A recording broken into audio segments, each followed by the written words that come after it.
मध्य प्रदेश में किसकी सरकार बनेगी, देश और दुनिया की सबकी नज़र है, लेकिन उसमें राजनीतिक जो पंडित हैं वो अपने अपने दावे कर रहे हैं, नेता हैं अपने अपने दावे कर रहे हैं। लेकिन हम देश और दुनिया में जो सबसे ज़्यादा चर्चित हैं पर्ची के नाम से, उनके पास मौजूद है। आप समझ रहे होंगे कि कौन है, तो मैं आपको बता दूं कि मध्य प्रदेश के दतिया जिले के पीटेश्वर धाम के पीठाधीश्वर हैं गुरु शरण शर्मा जी महाराज जी हैं, उनके पास हैं हम। उनसे महाराज जी, पहले तो आपका स्वागत है IBC 24 में। IBC 24 के लिए पंडोकर धाम की पीठ की ओर से सभी दर्शकों को बहुत बहुत साधुवाद, आशीर्वाद।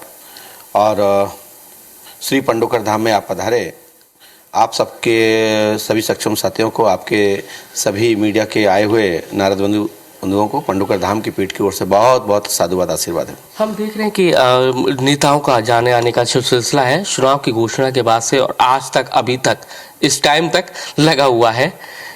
किस तरह की उत्सुकता है? देखिए, क्या है कि ये ऋषि प्रधान देश है, ये साधु संतों का देश है, ये भगवान का देश है, जहाँ में भगवान स्वयं राम और कृष्ण जन्मे हैं, माता भगवती दुर्गा का क्षेत्र है। ये ऋषि प्रधान देश है और संतों के प्रति, गुरुओं के प्रति, धर्म के प्रति यदि श्रद्धा आस्था नहीं है तो क्या मतलब है। इसलिए यही तो कहा जाता है कि भारत भूमि भगवान को मानने वाली भूमि है, ईश्वर को मानने वाली भूमि है और परमात्मा को ही मानकर आगे बढ़ते हैं। कोई भी शुभ काम करते हैं, कोई भी नया अपने जीवन में लाते हैं तो भगवान को ही, अपने इष्ट और पूर्वजों को मानकर ही आगे बढ़ते हैं।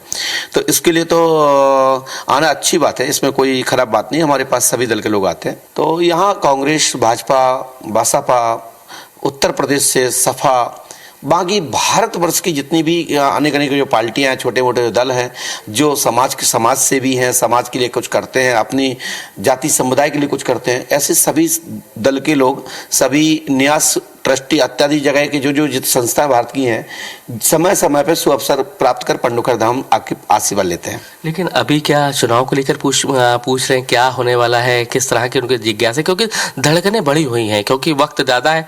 चुनाव तो हो गया 17 नवंबर को, लेकिन 3 दिसंबर से पहले आपके पास। तो इस समय मध्य प्रदेश में बहुत अच्छी स्थिति राजनेताओं की है और कई लोगों के सितारे चमकने वाले हैं और कई लोगों को दिशा मिलने वाली है। जो बड़े बड़े नेता हैं, जो अपने आप को कुछ थे, उनको दिशा मिलने वाली कि बेटा मेहनत करो, अब आगे आओ, अपने बहुत आनंद ले लिया। और कुछ लोगों को ऐसे हैं जो इनको नंबर नहीं आते थे और वो आके कुर्सी पे बैठने वाले। निश्चित अच्छा है, प्रदेश में एक नई लहर है। जैसे आप लोगों के पर्चे बनाते हैं, आपने सरकार के भी पर्चे बनाते हैं, हमारे कहने पर, IBC 24 के कहने पर, अगर मध्य प्रदेश का पर्चा बना सकते हैं, सरकार किसकी बन रही है? मध्य प्रदेश, आप तो ये पूछिए बगल की जेब में क्या रखा, मैं बता रखता हूँ। नहीं, मुझे मालूम है कि आप बता देंगे, लेकिन मैं चाहता हूँ कि मध्य प्रदेश के, क्योंकि लोग जानना चाहते हैं, बहुत उत्सुकता से टीवी देख रहे हैं, सब कुछ देख रहे हैं, आपका ज्ञान मिल रहा, लोग इंतजार कर रहे हैं कि आप किसका पर्चा। क्या मैं गुरु हूँ और इस समय सभी दल उत्सुक हैं कि हमारा भविष्य अच्छा हो जाए, हम गद्दी पे बैठ जाएं। मैं इस विषय पर इतना ही प्रकाश डालना चाहता हूँ, इस समय जनता में परिवर्तन की लहर है और लाडली योजना का इफेक्ट चला है और 2018 पुनः रिपीट होने की स्थिति बन रही है। ये 2018 रिपीट होने की, यानी कि आपने तो संकेत दे दिए कि कांग्रेस की स्थिति बनने की। आप तो विद्वान लोग हैं, इस पर समीक्षा करते रहिए, आगे बढ़ते जाइए। और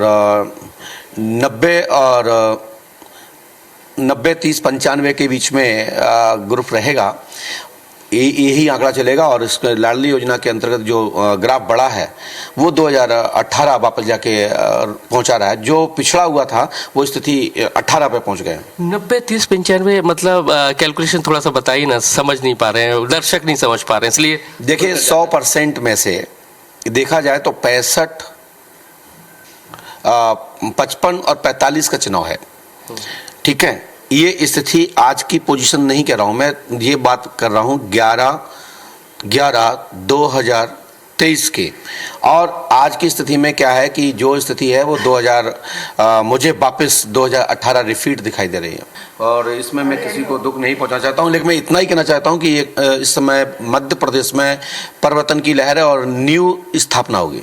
लेकिन अच्छा, ये तो बहुत बड़ी बात कर दी, नई स्थापना होगी, ये मतलब सब चीजें कह दे रहे हैं, लेकिन कुछ कहने की भी बात आप नोट करिएगा।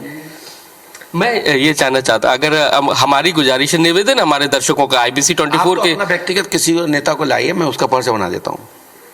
चलिए, तो मध्य प्रदेश ग्वालियर चंबल मध्य प्रदेश के जैसे 10 संभाग हैं। ग्वालियर चंबल संभाग की 34 विधानसभा सीटें हैं। शहडोल हो गया, भोपाल संभाग हो गया, नर्मदापुरम हो गया। कैसे एनालिसिस करते हैं इन संभागों में बीजेपी की, कांग्रेस की कहाँ कैसी स्थिति है लगती है आपको? लाडली योजना के कारण जो 1500 2000 से पीछे थे वो आगे बढ़े हैं, और जो जिनके कार्य ठीक नहीं है वो सीधे हजारों में नहीं हजारों में चले गए हैं। तो ये स्थितियां हैं, लेकिन मैं इस विषय पे कुछ नहीं कहूँ। मैं इतना कहने वाला हूँ कि मध्य प्रदेश में न्यू होगा। ग्वालियर चंबल संभाग की जो 34 विधानसभा सीटें हैं, 2018 में एक बड़ा डेंट लगा था बीजेपी को। 26 सीटें कांग्रेस ले आई थी। मध्य प्रदेश के विधानसभा चुनाव के इतिहास में पहली बार ऐसा हुआ था। क्या लगता है कि ग्वालियर चंबल संभाग में फिर वैसी स्थिति निर्मित होने वाली है? 2018 में क्या था? 26 सीटें आई थी, उसमें गिरेगा ग्राफ। कांग्रेस का ग्राफ गिरेगा? नहीं, कांग्रेस के लिए नहीं बोला मैंने। कांग्रेस का ग्राफ बढ़ेगा, भाजपा का गिरेगा। तो ये तो और भी ज्यादा, मतलब इस 26 सीटें कांग्रेस लेके आई थी तो इसका मतलब और भी ज्यादा सीटें। इसमें थोड़ा थोड़ा फर्क है, ज़्यादा नहीं है। ज़्यादा बहुत काफ़ी अंतर भी नहीं है, लेकिन 2018 में बोल रहा हूँ तो उस दौरान यही रहा था, लगभग 14 और 16 9 और ऐसा कुछ था। मुझे वही 1 2 4 के फर्क से है, लेकिन न्यू पुनः 2018 रिपीट है। लेकिन जबलपुर की अगर देखें, अगर मध्य प्रदेश का नहीं बना रहे तो संभाग का तो बना सकते हैं कि कहाँ कहाँ कितना लग रहा है। संभाग में ही तो नहीं बताना है, बाकी सब में बताना है। क्या लग रहा है कि मुख्यमंत्री खुद आना चाहिए ना भाई। आप ठीक है, आप नारद हैं, ना मालूम क्या नया बवाल चालू खड़ा करा दो। तो इसलिए नारद की योजना आपकी क्या है, आप किसको बनाने आए? फिर मैं बताता हूँ कि आप हम तो निष्पक्ष हो गए, दर्शकों की जिज्ञासा लेके आए। हम तो गुरु को क्यों निष्पक्ष नहीं रखना चाहते हो? हम तो दर्शकों का जानना चाहते हैं। नारद हो तो गुरु तो पहले और निष्पक्ष रहना चाहता है कि हमारे राष्ट्र का भला हो। जो राष्ट्र हित के लिए काम करे उसको बढ़ाने का काम गुरु करता है। मध्य प्रदेश में मुख्यमंत्री, मध्य प्रदेश में मुख्यमंत्री के लिए तो यही है, भविष्य तो इस समय ठीक नहीं है, लेकिन पुनः 2018 जाइए। मतलब सब संकेत दे रहे हैं लेकिन नाम नहीं ले रहे। नहीं, मैं नहीं बोल पाऊंगा इस विषय पर, बाकी आप अपने व्यक्तिगत पूछिए। तो हमने ये देखा, नरेंद्र सिंह तोमर जी दिमनी विधानसभा सीट से बीजेपी ने बड़े नेताओं को, जो केंद्रीय मंत्री रहे, सांसद रहे, उनको मैदान में लगा दिया है, मैदान में उतार दिया है। क्या लगता है, क्या उनका भविष्य कैसा लग रहा है इस विधानसभा चुनाव में? जो लोकसभा के नेता थे, मोदी कैबिनेट में टॉप 5 मिनिस्टर हुआ करते थे, ऐसे नेता मैदान में है, चाहे फग्गन सिंह कुलस्ते हो, प्रहलाद पटेल हो। देखिए, जब एक व्यू रचना होती है, जब कमल व्यू बनाया जाता है, तो सब चक्रव्यूह जब बनाया जाता है तो सब योद्धाओं को एक साथ उतारा जाता है। देख लिया जाता है कि स्थिति परिस्थिति प्रतिकूल है और अनुकूल स्थितियों की दिशा में नहीं है, तो लगता है कि कैसे भी सीटें अर्जित हों। तो फिर लोकसभा तो बाद में है, वो बात कब बात है वापस रिपीट होना, लेकिन पहले तो लोकसभा हमें विधानसभा चाहिए। तो विधानसभा के लिए प्रदेश में भारतीय जनता पार्टी ने बहुत अच्छा काम किया है और इसी का इफेक्ट चलेगा। और आने वाले भविष्य में मुख्यमंत्रियों की परिवर्तन बदलने की बड़ा अच्छा क्रम रहेगा। 2003 और 2006 याद आएगा। लेकिन हमने ये देखा कि आपके दरबार में बहुत सारे लोग, इमरती जी को भी आपने आशीर्वाद दिया, नरोत्तम मिश्रा जी को भी आपने आशीर्वाद दिया, हेमंत कटारे जी को भी आपके दरबार में देखा, वो आपको मानते भी बहुत है। कल मैंने तो उनका ट्वीट भी देखा था। क्या लग रहा है इनका भविष्य क्या कह रहा है?